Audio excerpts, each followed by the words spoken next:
Hi, Volume 7. Okay, it went twice. Okay, Volume 7 of the book series, Bible Story. Book 7, all my books are blue, and they're 70 years old. They may have not been open for maybe 50 years. Uh, on Book 7, it has a representation of Mary and a toddler Jesus. So we're in the New Testament. And then on the back, it has Joseph the carpenter working. And we are at part 4, story 5, the Master Fisherman. Fisherman. Uh-huh. Okay, some years ago, I stood on the shore of Lake Galilee and watched the fishing boats come in. It was early in the morning. The sun was rising over the eastern hills, throwing a golden glow upon the dark, still water. Then, though the mist had even then through the mist came the little boat came the little boats, first one, then another. They were steering for the jetty at Tiberias. Yeah, the jetty at Tiberias, were at last they all tied up. So he's in. Arthur is in Tiberias. And the reason why I know this is because of Star Trek. Okay? Okay. I walked on the jetty, which is the pier, and looked at the boats. Some had a few fish in them, some had none. The fishermen had has had a very successful night, and it has hasn't and had. So it's basically two had. A successful night, and I couldn't help think of the morning in the long ago when Jesus stood on this very spot. That was when Peter and his friends had also had a bad night fishing. Not a bite, not a single fish in their nets.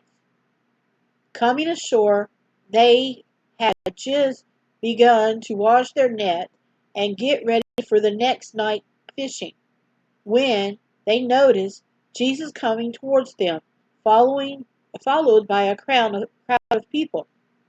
As Jesus stopped near the water edge, the crowd pressed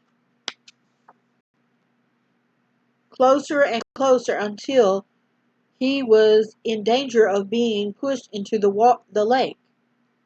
Seeing a boat pulled up on the shore, he stepped onto it and asked Peter, who was standing nearby, to shove out a little way. A little way.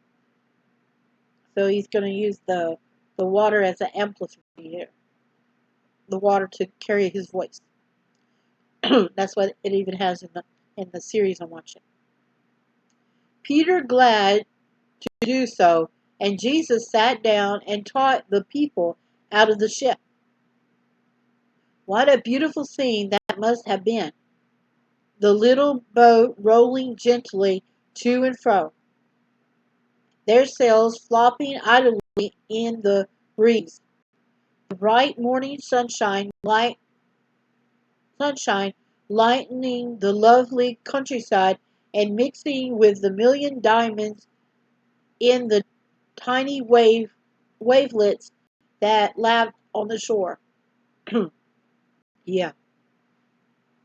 On the beach sat scores of men and women, old and young, rich and poor, looking eagerly into the face of Jesus, loving every precious word that fell from his lips. And then it has a double page, and it says Paul Remy, and it's got the text in the middle, and it's a double page.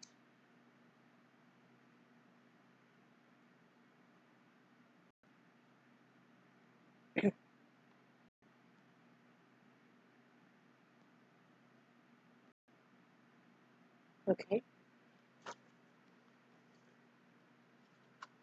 turn the page. These are so stuck together. Like I said, they probably hadn't been open in 50 years. Okay. In front of them may have been a couple of little girls paddling in the water, and a boy trying to float a boat he had cut from a piece of wood.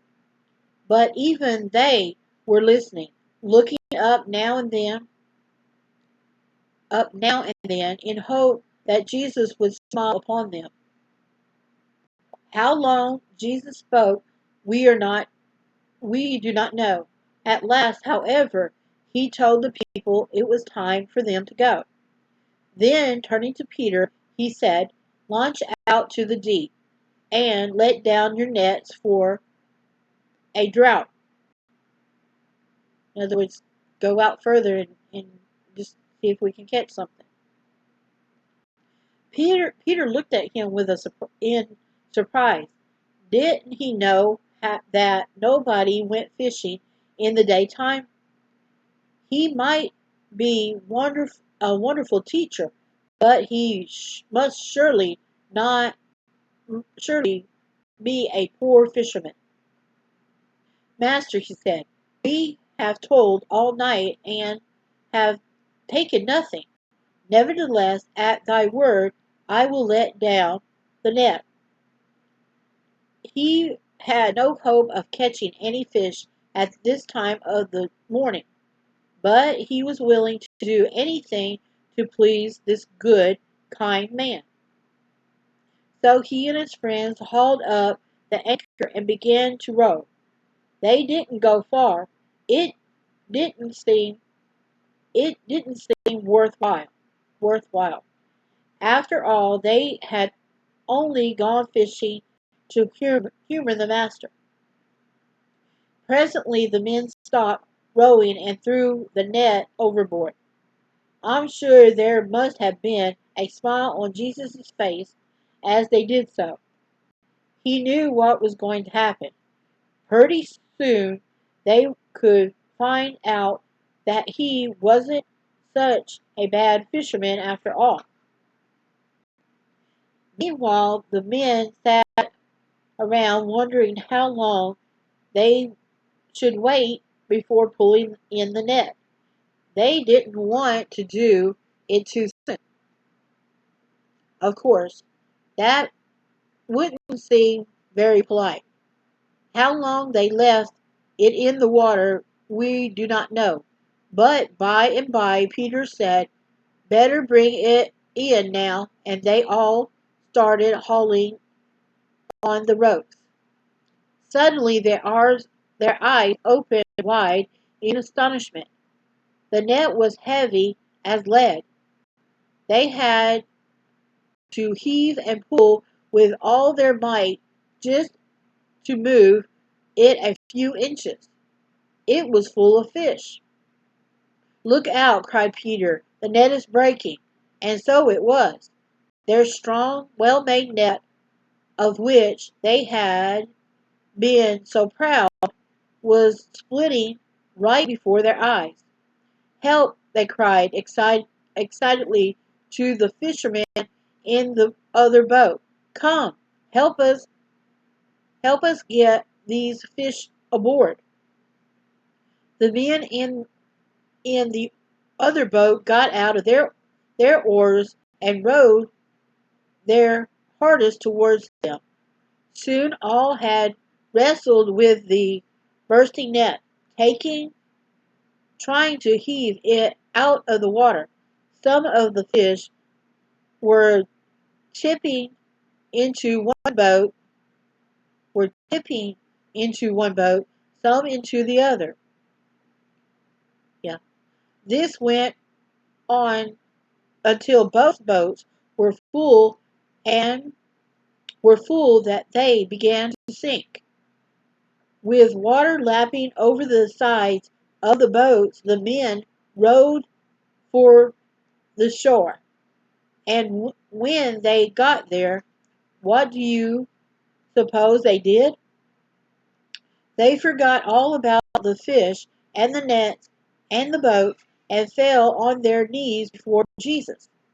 Depart from us.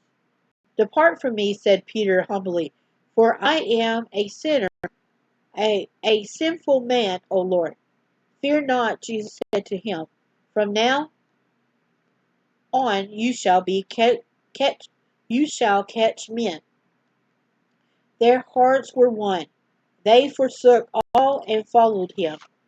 And then it has it down at the bottom, a two-pager.